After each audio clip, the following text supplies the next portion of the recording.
Good evening dear student, good evening प्यारे दोस्तों। I hope आप लोग बहुत अच्छे होंगे और अपनी स्पीकिंग को बहुत अच्छी तरीके से कर रहे होंगे। आज हम लोग में नेक्स्ट डे में जिसमें जो है हम लोग सीखने वाले हैं ठीक कुछ नए स्ट्रक्चर्स को, जिसमें क्या है हमारी स्पीकिंग इंग्लिश में बहुत ही ज़्यादा इंपॉर्टेंस रोल प्ले करते हैं और बहुत ही ज़्यादा क्या होते हैं ये यूज भी होते हैं।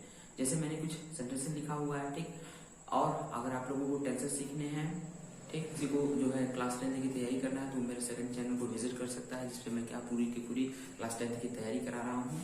ठीक है, इसका हमारा सेकंड चैनल का नेम है कुमार स्टडी। ठीक है, 9793। ठीक, यहाँ पे जाकर के आप लोग विजिट कर सकते हैं। ठीक है, अगर अच्छा लगे तो सब्सक्राइब भी कर सकते हैं। ठीक है, तो ये जो है क्लास 10 का इस पे हो रहा है। ठीक है, तो अब हम लोग देखते हैं अपने इस टॉपिक की तरफ। जैसे देखते हैं इस पे, जैसे मैंने कुछ स्ट्रक्चर्स लिखा है, जैसे क्या हमारा subject will plus V1 plus object. तो ये जो होता है हमारा गार्डियन होता है। ठीक, ये जो हमारा होता है फ्यूचर टेंस होता है। किस होता है फ्यूचर टेंस में, लेकिन क्या होता है हमारा कहीं कहीं क्या होता है संभावनाएं प्रकट की जाती है। शायद लगा के पूछा जाएगा, शायद वह पढ़ेगा, कि शायद वह लिखेगा, शायद वह पढ़ रहा होगा, शायद वह लिख रहा होगा। ठीक, शायद वह लिख रहा होगा, उसे फोन मत करो। शायद वह आ रहा होगा, ठीक, या शायद वह गाड़ी चला रहा होगा, उसे फोन मत करो। तो इस तरीके के जो सेंटेंसेस आते हैं उसको हम लोग कैसे काउंटर करें, या फिर कैसे कम्युनिकेशन में स्किल इंग्लिश में कैसे उसे बोलें। ठीक है, तो आज जो है हम इसी पे डिस्कस कर रहे हैं। तो चलिए देखते हैं अब इसे हम। तो फर्स्ट है हमारा ठीक, ये जो हमारा फ्यूचर है, जैसे वह पढ़ रहा, वह पढ़ेगा, ही विल स्टडी, वह जाएगा, ही विल गो, वह आएगा, ही विल कम। तुम लिखोगे, यू विल राइट। तुम बोलोगे, यू विल स्पीक। तुम आओगे, यू विल कम। ठीक है, तुम पढ़ाओगे, यू विल टीच। तुम लिखोगे, लिखोगे क्या हो जाएगा हमारा, you will write, you will write. तुम नहाओगे, यू विल बाथ। तुम बोलोगे, यू विल स्पीक। तुम इंग्लिश बोलोगे, यू विल स्पीक इंग्लिश। तुम अपने घर जाओगे, you will go your home, you will go your home. तुम मेरे साथ आओगे, you will come with me. तुम मेरे साथ पढ़ोगे, you will study with me, you will study with me. तुम उसके साथ पढ़ोगे, you will study with them. Like this sentences. Second things जो है हमारा क्या, अब मेन पैटर्न जो है अब स्टार्ट होता है। ठीक, तो ये तो था फ्यूचर में। जब हमारा क्या है प्रेजेंट में संभावना दर्शाए, यानी कि फ्यूचर में जो है हमारी संभावना दर्शाने लगे, तो उसको कैसे करेंगे। शायद वह लिखेगा, शायद वह लिखेगा। अब शायद आ गया हमारा, शायद वह लिखेगा, शायद वह आएगा, शायद वह पढ़ेगा। तो इसको जो हम बनाएंगे स्टूडेंट, हमारा क्या होगा, शायद वह लिखेगा तो में राइट, ही में राइट। ठीक, ही में राइट। और ये जो हमारा यूज है प्रेजेंट में हमारा हो जाता है जब संभावना दिखाने लगता है। ठीक, अब ही में राइट। अब इसका क्या है हमारा, शायद वह लिखेगा, तो क्या है कम ज्यादा संभावना के लिए क्या करते हैं हम लोग में का, और कम संभावना के लिए शायद ही के लिए माइट लगाते हैं, निश्चित ही के लिए मस्ट लगाते हैं, इस तरीके से। ठीक, जैसे शायद आज बारिश या वर्षा, ठीक है, होगी। अब जैसे मैंने लगा शायद आज वर्षा होगी, तो इसको जब करेंगे तो क्या करेंगे, इट में रेन टुडे, इट में रेन टुडे। अगर हम कहेंगे शायद ही आज वर्षा होगी, तो क्या हो जाएगा हमारा से इट में, इट माइट। ठीक है, शायद ही के लिए it might rain, it might rain today. ठीक है, इस तरीके से इट माइट रेन, निश्चित ही आज वर्षा होगी, तो क्या हो जाएगा it must rain today, it must rain today. ठीक, तो इस तरीके से हमारा जो है ये वर्क करता है। ओके, कुछ और सेंटेंस देखते हैं। ठीक, शायद तुम अंग्रेजी बोलोगे, शायद तुम, शायद तुम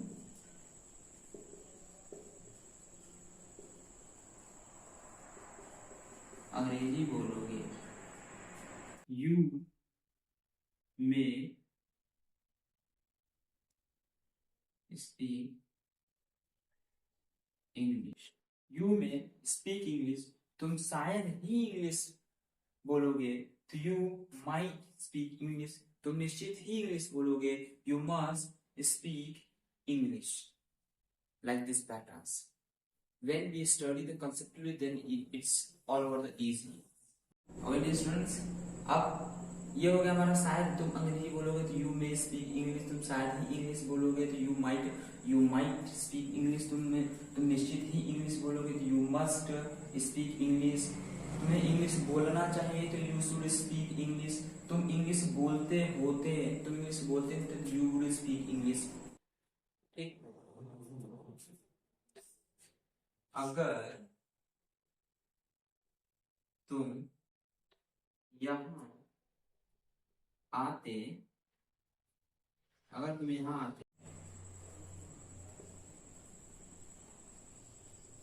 आज अंग्रेजी बोलते होते, ठीक, अगर तुम यहाँ आते तो आज अंग्रेजी बोलते होते। अब इस तरीके से अगर तुम यहाँ आते तो if you come here, if you come here, you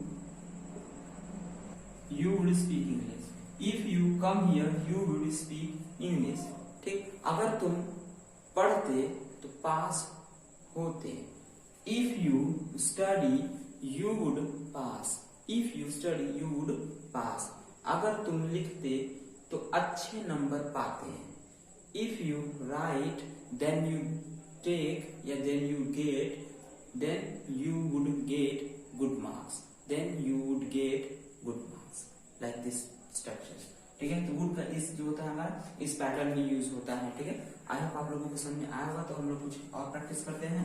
ठीक, कुछ नए नए सेंटेंसेस को हम लोग देखते हैं। ठीक, शायद वह आएगा, ही में कम हियर, शायद ही वह आएगा, ही माइट कम हियर, शायद निश्चित ही वह आएगा, ही मस्ट कम हियर,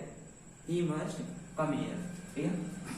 शायद तुम यहाँ आओगे, ठीक, शायद तुम वहां जाओगे, ठीक, तो यू मे गो देयर, निश्चित ही तुम वहां जाओगे, यू माइट गो देयर, तुम निश्चित ही वहां जाओगे तो यू मस्ट गो देयर, शायद ही वहां जाओगे तो यू माइट गो देयर, निश्चित ही तुम पढ़ोगे, ठीक, निश्चित ही तुम पढ़ोगे तो यू मस्ट स्टडी, निश्चित ही तुम खेलोगे, यू मस्ट प्ले, निश्चित ही तुम लिखोगे, यू मस्ट राइट, निश्चित ही तुम पास होगे, यू मस्ट पास,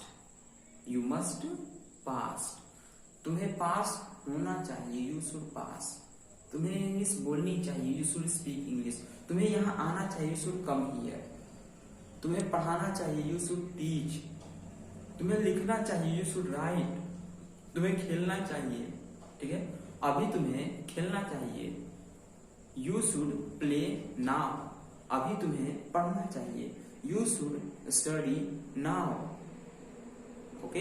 अभी तुम बच्चे हो, इसलिए तुम्हें खेलना चाहिए, ठीक, अभी तुम बच्चे हो इसलिए तुम्हें खेलना चाहिए, नाउ यू आर चाइल्ड,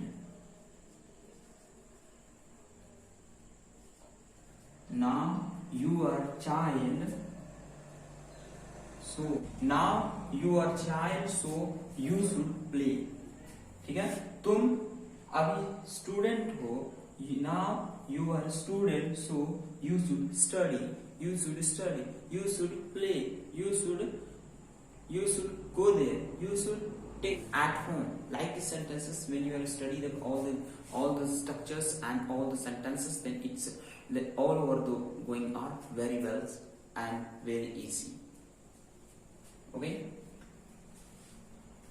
आज के लिए इतना ही स्टूडेंट्स, मिलेंगे नेक्स्ट वीडियो में, तब तक के लिए जय हिंद।